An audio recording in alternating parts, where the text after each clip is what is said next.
একদিকে গ্যাসের জন্য হাহাকার, অন্যদিকে দেশের মাটির নিচেই এখনো রয়েছে সম্ভাবনা।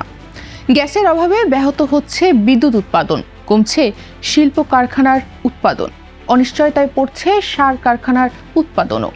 সাম্প্রতিক সংকটে একটি এলএনজি টার্মিনাল অচল হয়ে পড়ায় জাতীয় গ্রিডে প্রায় 450 থেকে 500 মিলিয়ন ঘনফুট গ্যাস সরবরাহ কমে যায়।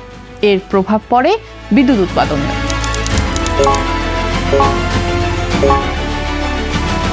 কিন্তু এই সংকট কি কেবল একটি এলএনজি টার্মিনালের সমস্যায় তৈরি, নাকি এর পেছনে রয়েছে আরো দীর্ঘদিনের একটি বাস্তবতা? ফুডেলা একটি নাবিল পণ্য। দেশীয় গ্যাস অনুসন্ধান ও উৎপাদনে ধীরগতি। প্রশ্ন হচ্ছে, যে দেশের মাটির নিচে গ্যাসের সম্ভাবনা রয়েছে, সেই গ্যাস তুলতে বাংলাদেশ বারবার ব্যর্থ হচ্ছে কেন? আরো বড় প্রশ্ন, দেশীয় প্রতিষ্ঠান বাপেক্সকে শক্তিশালী করে অনুসন্ধান বাড়ানোর বদলে কেন বছরের পর বছর আমদানি নির্ভরতার দিকে যেতে হয়েছে? পেট্রো বাংলার আগস্ট মাসের মাঝামাঝি সময়ের তথ্য অনুযায়ী দেশীয় গ্যাস ক্ষেত্রগুলো থেকে প্রতিদিন প্রায় 1600 MMCFDর কিছু বেশি গ্যাস উৎপাদন হয়েছে। এর বিপরীতে আমদানি করা হয়েছে প্রায় 467 MMCFD। কয়েক বছর আগেও দেশের দৈনিক গ্যাস উৎপাদন ছিল প্রায় 1900 MMCFD, অর্থাৎ উৎপাদন কমেছে কয়েকশো মিলিয়ন ঘনফুট। আর সেই ঘাটতি পূরণে বেড়েছে আমদানির ওপর নির্ভরতা।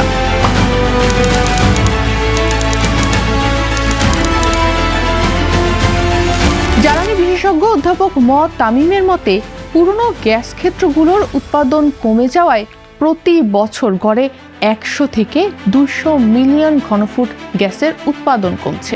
অর্থাৎ আজকের সংকট হঠাৎ তৈরি হয়নি। নতুন গ্যাসের অনুসন্ধান ও উৎপাদন বাড়াতে না পারলে পুরনো ক্ষেত্রের উৎপাদন কমার সঙ্গে সঙ্গে সংকট আরও বাড়বে, এটাই স্বাভাবিক।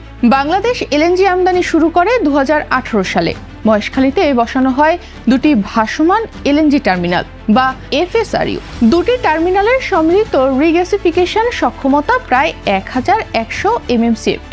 কিন্তু দুটি টার্মিনাল পূর্ণ সক্ষমতায় চললেও দেশের গ্যাসের চাহিদা পুরোপুরি মেটানো সম্ভব হচ্ছে না। আর এলএনজির সবচেয়ে বড় সমস্যা এর দাম। দেশীয় গ্যাস তুলতে যেখানে খরচ কয়েক টাকার মধ্যে, সেখানে আমদানি করা এলএনজির প্রতি ঘনমিটারের খরচ কয়েক দশক টাকা পর্যন্ত পৌঁছায়। অর্থাৎ নিজের মাটির নিচের গ্যাসের দাম কম খরচে, আর বিদেশ থেকে আমদানি করা গ্যাস বহু গুণ বেশি দামে। ফলে এলএনজি আমদানি শুধু গ্যাসের সংকট মেটায় না, একই সঙ্গে বাড়ায় ডলারের ওপর চাপ, বাড়ায় ভর্তুকির বোঝা এবং শেষ পর্যন্ত চাপ পড়ে বিদ্যুৎ ও গ্যাসের দামের ওপর। তাহলে প্রশ্ন, দেশীয় গ্যাস অনুসন্ধান বাড়ানো হলো না কেন? এখানেই সামনে আসে বাপেক্স। দীর্ঘদিন ধরেই বাপেক্সকে নিয়ে একটি ধারণা তৈরি হয়েছে। দেশীয় এই প্রতিষ্ঠান বড় আকারের আধুনিক অনুসন্ধান পরিচালনায় সক্ষম নয়, কিন্তু বাপেক্সের ইতিহাসের একটি অধ্যায় বলছে ভিন্ন কথা। 2012 সালে শুরু হয় বাপেক্সের 3D সিসমিক জরিপ প্রকল্প। লক্ষ্য ছিল দেশের বিভিন্ন সম্ভাবনাময় এলাকায় ত্রিমাত্রিক ভূকম্পন জরিপের মাধ্যমে নতুন কূপের অবস্থান শনাক্ত করা। প্রকল্পটির আওতায় প্রায় 2700 বর্গ কিলোমিটার এলাকায় জরিপের পরিকল্পনা ছিল এবং প্রকল্প ব্যয় ধরা হয়েছিল প্রায় 247 কোটি 70 লাখ টাকা। 2012 থেকে 2019 সালের মধ্যে এই কাজের মাধ্যমে দেশের বিভিন্ন গ্যাস ক্ষেত্র ও সম্ভাবনাময় কাঠামো নিয়ে বিপুল তথ্য সংগ্রহ করা হয়।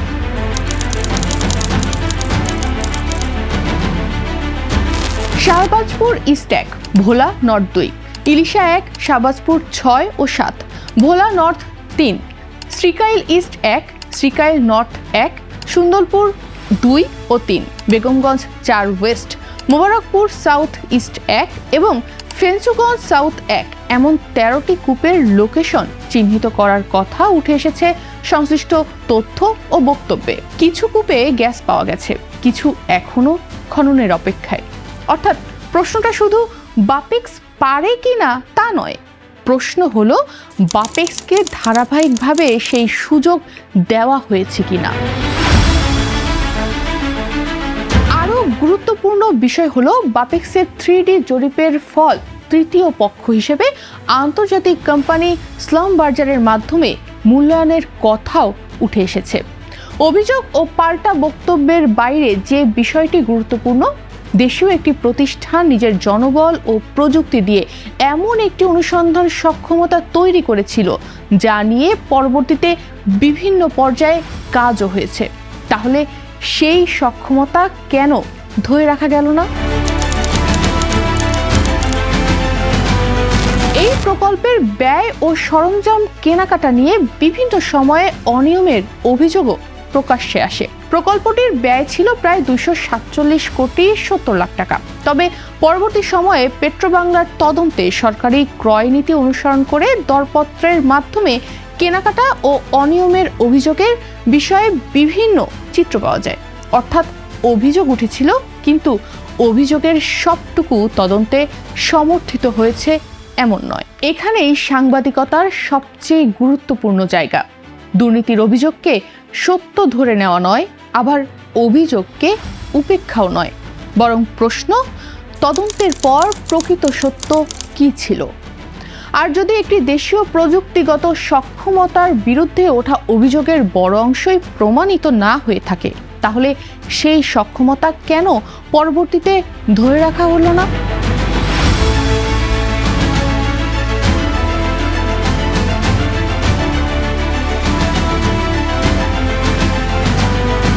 পেট্রোবাংলার সাবেক চেয়ারম্যান অধ্যাপক হোসেন মনসুরের বক্তব্যেও উঠে এসেছে জরিপ দলের সদস্যদের হয়রানি ও অবমূল্যায়নের অভিযোগ। বাপেক্সের সাবেক ব্যবস্থাপনা পরিচালক মোহাম্মদ আতিকুজ্জামানও প্রশ্ন তুলেছেন, বিদেশি বিশেষজ্ঞের ওপর নির্ভরতা কমিয়ে দেশীয় জনবল দিয়ে জরিপ করার জন্য যে তরুণ দল গড়ে তোলা হয়েছিল, তাদের কেন থামিয়ে দেওয়া হলো?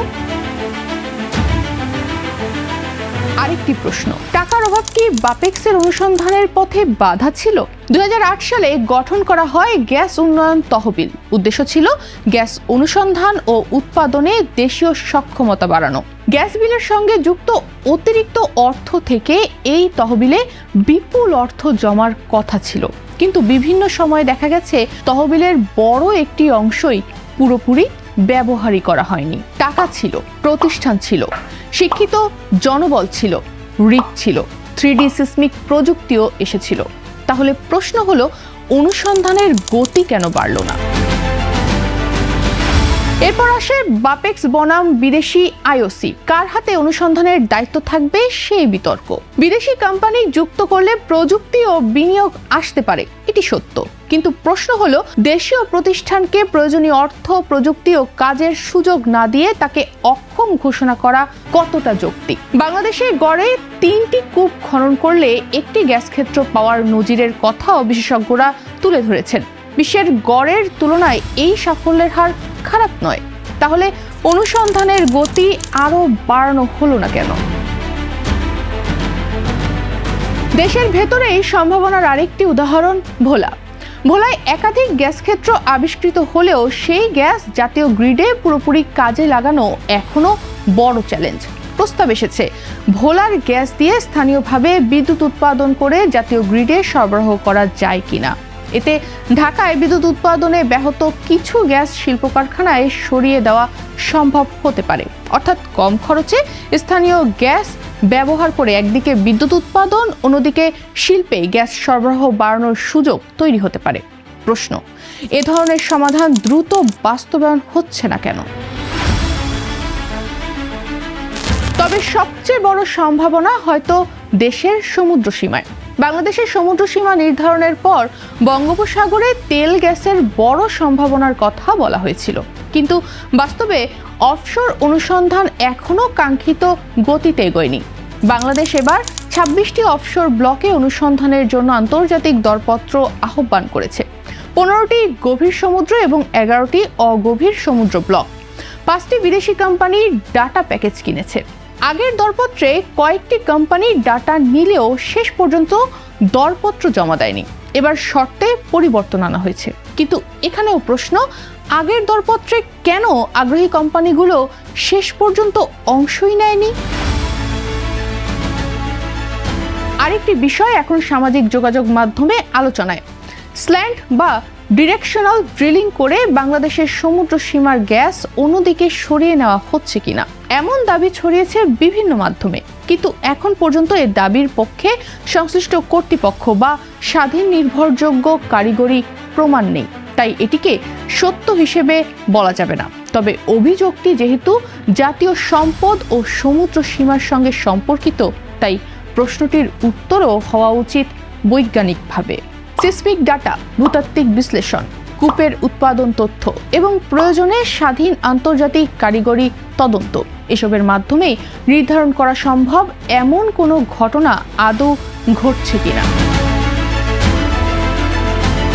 বাংলাদেশের সামনে এখন তাই দুটি বাস্তবতা।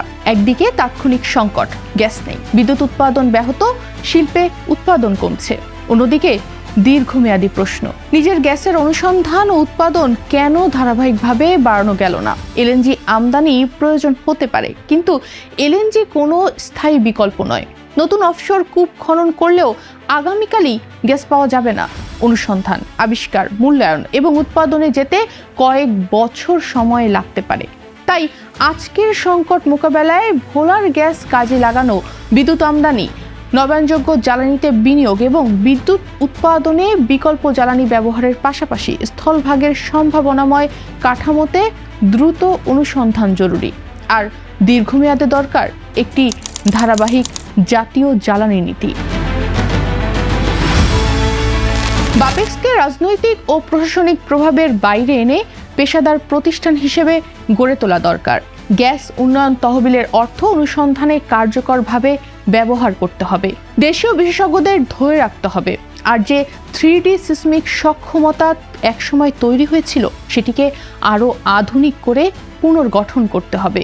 কারণ দেশীয় গ্যাস পাওয়া গেলে শুধু গ্যাসের সংকটই কমবে না, সেই সাথে শিল্পে উৎপাদন বাড়বে, বিদ্যুৎ উৎপাদন বাড়বে, সার কারখানা সচল থাকবে, এলএনজি আমদানি কমতে পারে, ডলার সাশ্রয় হবে, শক্তিশালী হবে দেশের জ্বালানি নিরাপত্তা। দেশের মাটির নিচের গ্যাস বাংলাদেশের মানুষের সম্পদ। সেই সম্পদ উত্তোলনে ব্যর্থ হয়ে যদি বহুগুণ বেশি দামে বিদেশ থেকে গ্যাস কিনতে হয়, তার খরচ শেষ পর্যন্ত বহন করে জনগণই। তাহলে মূল প্রশ্নটা আবারও সামনে আসে, দেশের মাটির নিচেই গ্যাস আছে, দেশীয় প্রতিষ্ঠান অনুসন্ধানের সক্ষমতা তৈরি করেছে, অনুসন্ধানের জন্য অর্থের ব্যবস্থাও ছিল, তবু অনুসন্ধান কেন থেমে গেল?